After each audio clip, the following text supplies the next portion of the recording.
জানতে চাই আপনার কাছে কালকের ঘটনার পর এখন এলাকায় কি অবস্থা দেখছেন সবশেষ জানাবেন।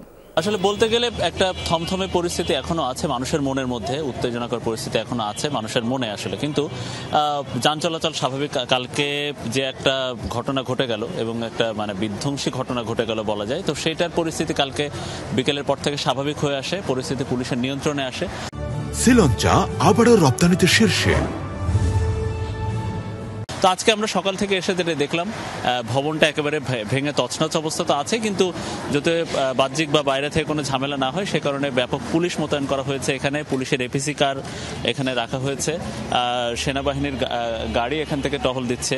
তো আমরা কর্মকর্তাদেরও দেখছি যে তারা এখানে এসে কলেজের শিক্ষার্থীদের যাদের পাচ্ছেন বা শিক্ষক কাউরে পেলে তাদের সাথে কথা বলার চেষ্টা করছেন।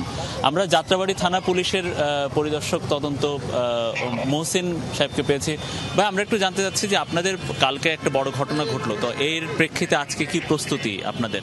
না, আমরা এখানে আমাদের 2 প্লাটুন ফোর্স মোতায়েন আছে, পাশাপাশি আমাদের দেখতেছেন এপিসি কার আছে, আমি নিজে আছি, আমাদের ডিসি স্যার আছে। ডিসি স্যার নির্দেশনায় আমরা এখানে আইন শৃঙ্খলা পরিস্থিতি আর কি দেখাশোনা করতেছি। এখন আইন শৃঙ্খলা পরিস্থিতি স্বাভাবিক আছে, ইনশাল্লাহ কোনো সমস্যা নেই। যান চলাচল তো মামলা হয়েছে এই ঘটনা, কালকের ঘটনা? না, মামলা প্রস্তুতি চলতেছে, মামলা এখনো হয়নি।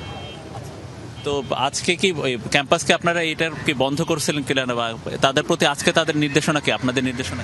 আমাদের বন্ধ করা রাখা বা কি রাখা না রাখা এই নির্দেশনা আমরা দেইনি। আপনাদের নির্দেশনা কি?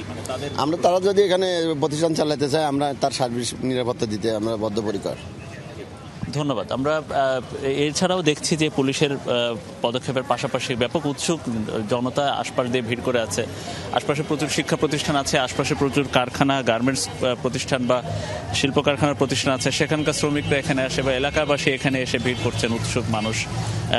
এই যে কালকে এই জায়গাটি একেবারে বদ্ধ হয়েছিল, তো আজকে খুলে দেওয়াতে বা আজকে কোনো ঝামেলা না থাকায় সাধারণ মানুষজন এখানে আসছেন, দেখছেন এই যে ঐতিহ্যবাহী শিক্ষা প্রতিষ্ঠান এখানে মাহবুবুর রহমান মোল্লা কলেজ। তো এই ছিল মোটামুটি এখানকার পরিস্থিতি। সোহার, মনির, সবশেষ তথ্য দেওয়ার জন্য ধন্যবাদ আপনাকে।